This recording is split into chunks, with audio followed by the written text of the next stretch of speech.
Mr. Vice President, distinguished members of the U.S. Congress, ladies and gentlemen, I'm deeply honored by the invitation to address this joint meeting of the U.S. Congress. Thank you, Mr. Speaker, for opening the doors of this magnificent Capitol. This temple of democracy has encouraged and empowered other democracies the world over.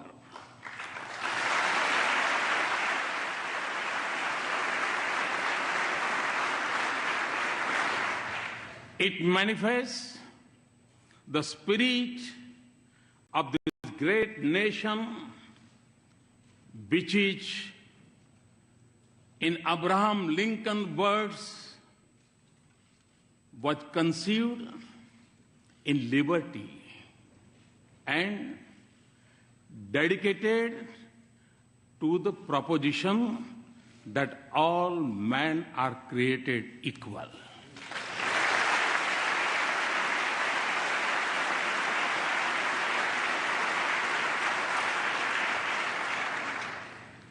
In granting me this opportunity, you have honored the world's largest democracy and its 1.25 billion people.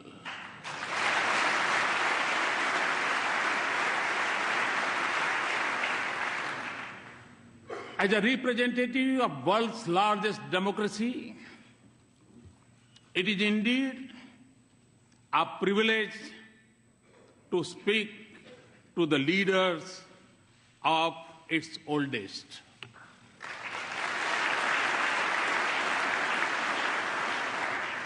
Mr. Speaker, 2 days ago, I began my visit by going to the Arlington National Cemetery, the final resting place of many brave soldiers of this great land.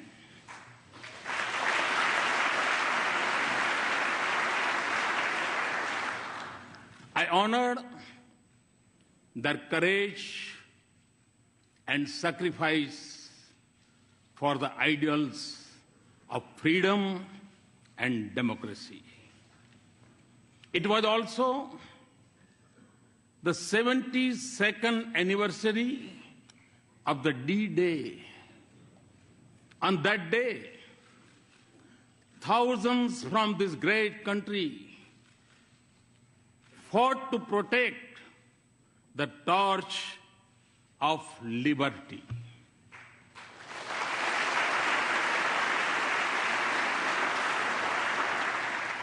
They sacrificed their lives so that the world lives in freedom. I applaud, India applauds the great sacrifices of the men and women from the land of the free and the home of the brave in service of mankind.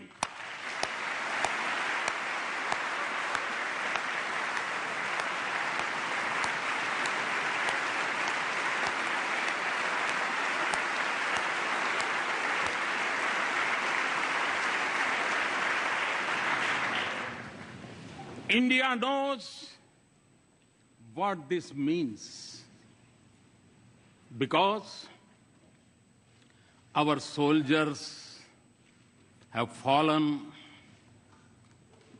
in distant battlefields for the same ideals. That is why the threads of freedom and liberty from a strong bond between our two democracies Mr. Speaker, our nations may have been shaped by diverse histories, cultures, and faiths. Yet, our belief in democracy for our nations and liberty for our countrymen is common. The idea that all citizens are created equal is a central pillar of the American Constitution. Our founding fathers too shared the same belief and sought individual liberty for every citizen of India.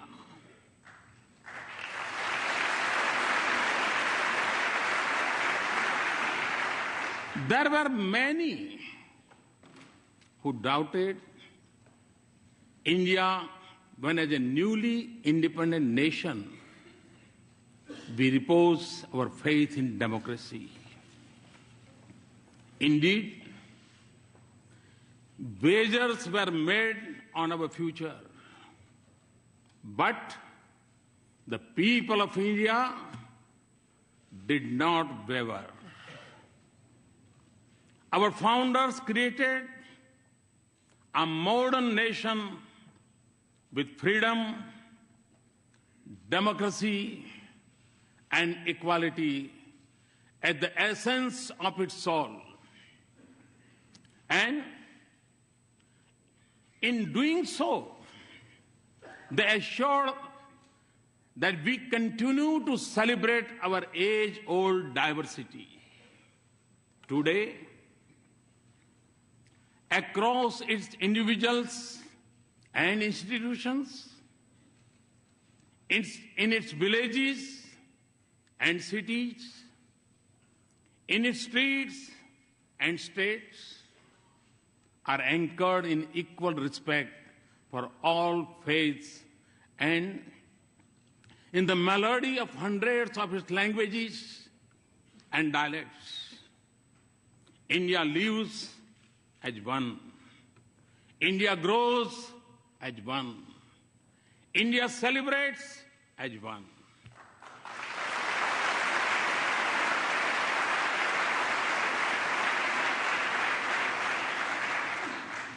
Mr. Speaker, modern India is in its 70th year. For my government, the Constitution is its real holy book. And in that holy book, freedom of faith, speech, and franchise, and equality of all citizens, regardless of background, are enshrined as fundamental rights.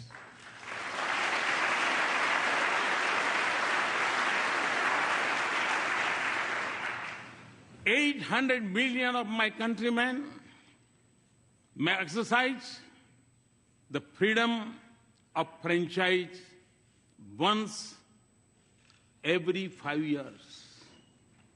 But all the 1.25 billion of our citizens have freedom from fear, a freedom they exercise every moment of their lives.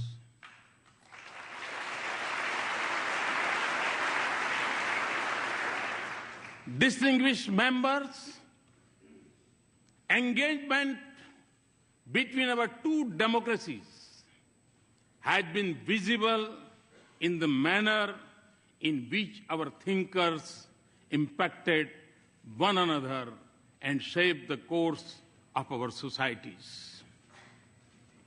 Thoreau's idea of civil disobedience influenced our political thoughts. And similarly, the call by the great sage of India, Swami Vivekananda, to embrace humanity was most famously delivered in Chicago.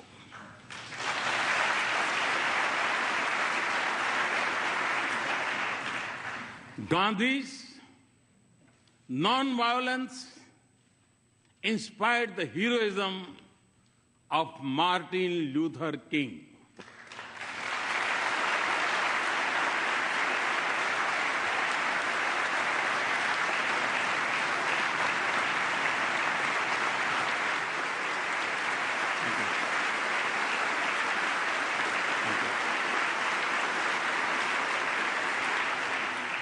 Today, a mere distance of 3 miles separates the Martin Luther King Memorial at Tidal Basin from the statue of Gandhi at Massachusetts Avenue.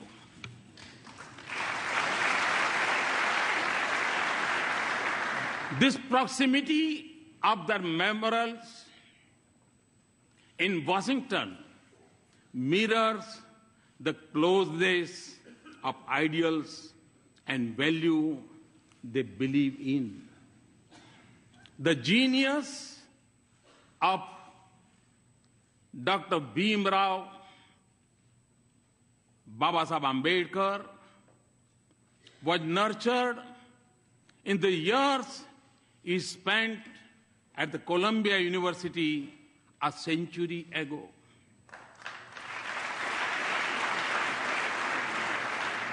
The impact of U.S. Constitution on him was reflected in his drafting of the Indian Constitution some 3 decades later.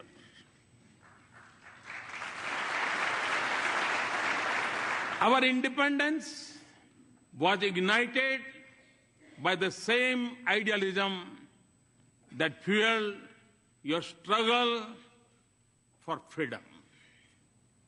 No wonder then that former Prime Minister of India, Sri Atal Bihari Vajpayee, called India and the US natural allies.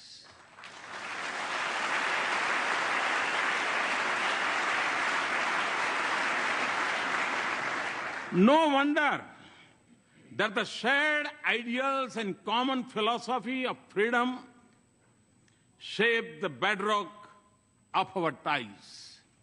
No wonder then that President Obama has called our ties the defining partnership of the 21st century.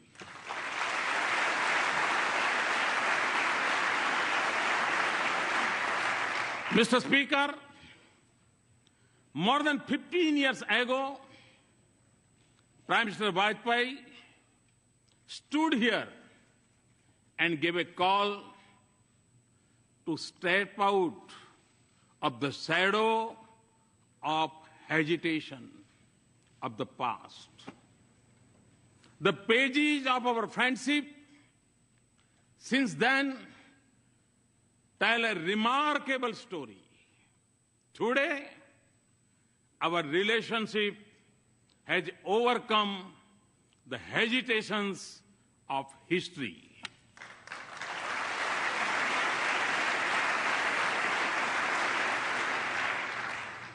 Comfort, candor, and convergence define our conversations. Through the cycle of elections and transitions of administration, the intensity of our engagements has only grown. And in this exciting journey, the U.S. Congress has acted as its compass. You have helped us turn barriers into bridges of partnership.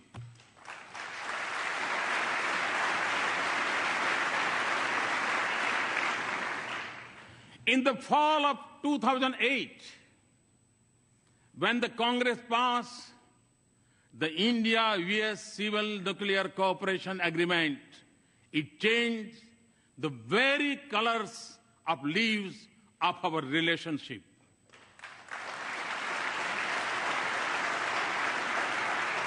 We thank you for being there when the partnership needed you the most. You have also stood by us in times of sorrow. India will never forget the solidarity shown by the US Congress when terrorists from across our border attacked Mumbai in November of 2008.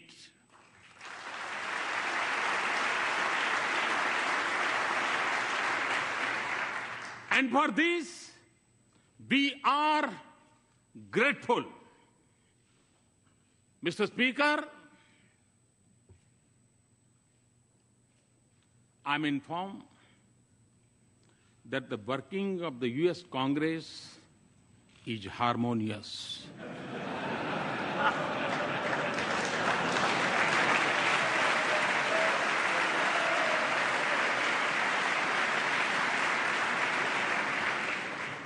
I'm also told that you are well known for your bipartisanship.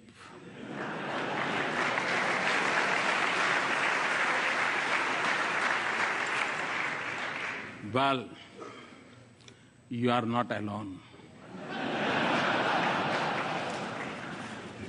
Time and again, I have also witnessed a similar spirit in the Indian Parliament.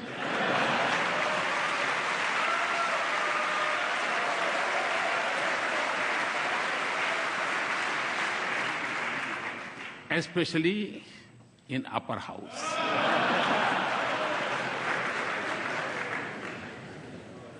So, as you can see, we have many shared practices.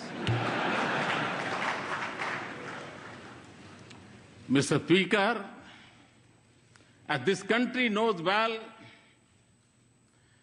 every journey has its pioneers.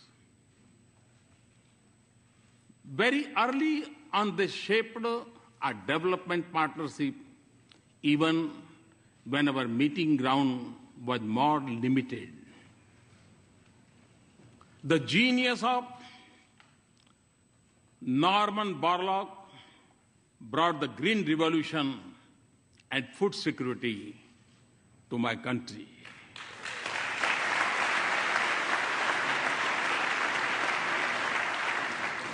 The excellence of American universities nurtured institutions of technology and management in India.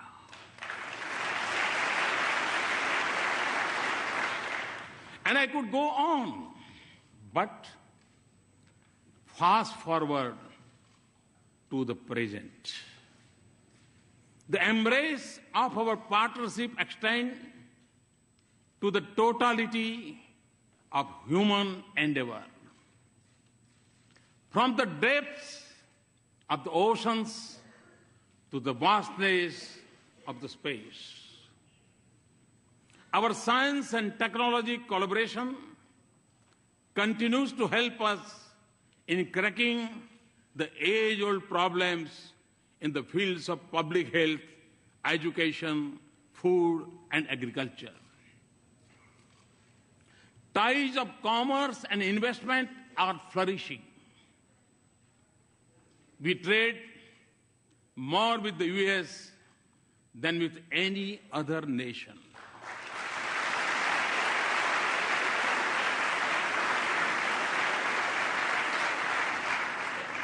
And the flow of goods, services, and capital between us generates jobs in both our societies. As in trade, so in defense. India exercises with the United States more than we do with any other partner.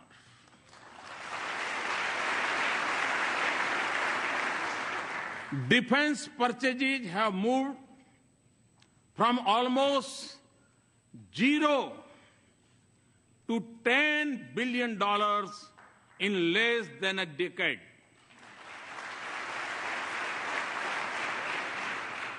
Our cooperation also secures our cities and citizens from terrorists and protects our critical infrastructure from cyber threats.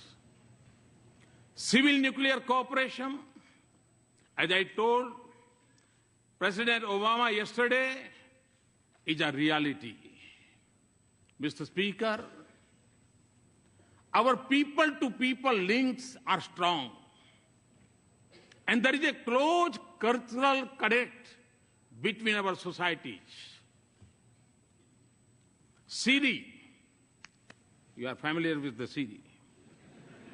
Siri tells us that India's ancient heritage of yoga has over 30 million practitioners in the US.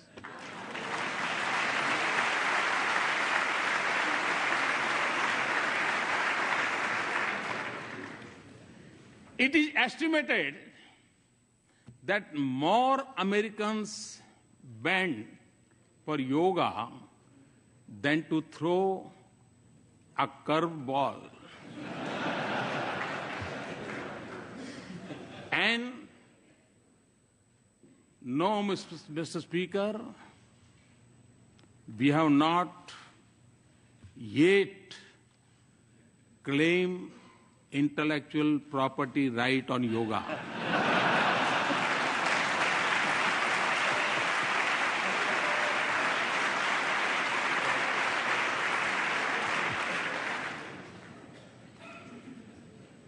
Connecting our two nations is also a unique and dynamic bridge of 3 million Indian Americans.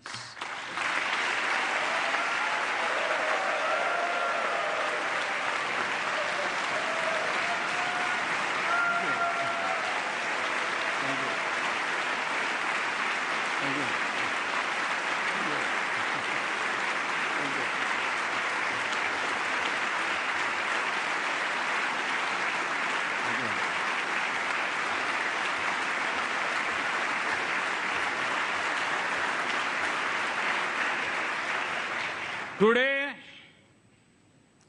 they are among your best CEOs, academics, astronauts, scientists, economists, doctors, even spelling bee champions.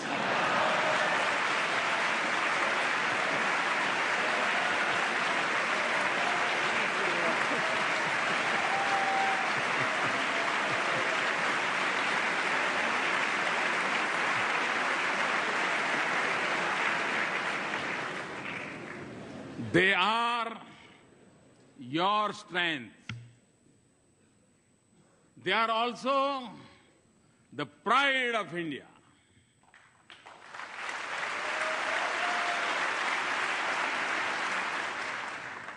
They symbolize the best of both our societies.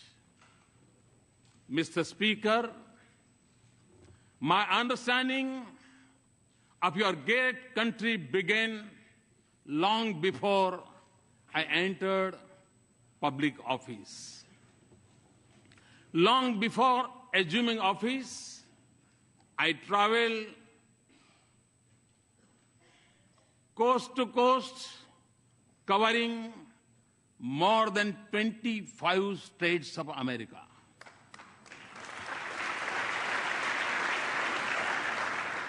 I realized then that the real strength of the U.S. was in the dreams of its people and the boldness of their ambitions.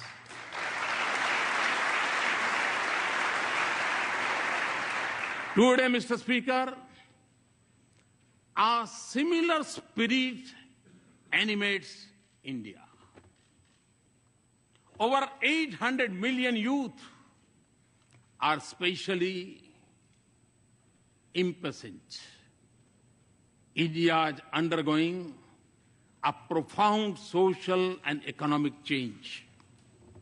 1 billion of its citizens are already politically empowered. My dream is to economically empower them through many social and economical transformations, and do so by 2022, the 75th anniversary of India's independence. My to-do list is long and ambitious, but you will understand it includes a vibrant rural economy with a robust farm sector, a roof over each head, and electricity for all households. To skill millions of our youth, build 100 smart cities, have a broadband for 1 billion, and connect our villages to the digital world. And create a 21st century rail, road, and port infrastructure. These are not just aspirations.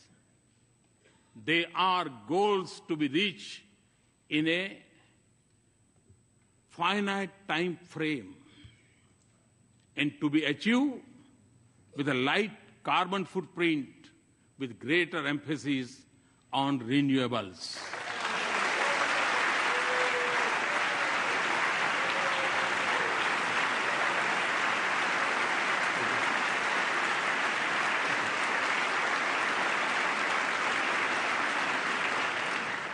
Mr. Speaker, in every sector of India's forward march, I see the U.S. as an indispensable partner.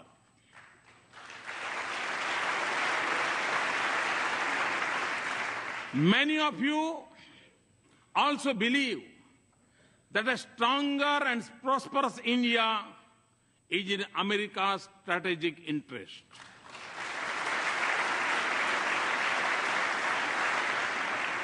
Let us work together to convert shared ideals into practical cooperation.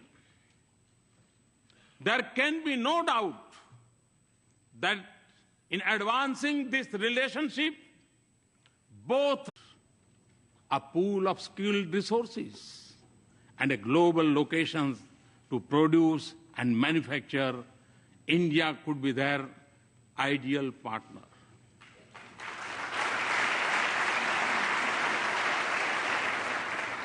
India's strong economy and growth rate of 7.6% annum is creating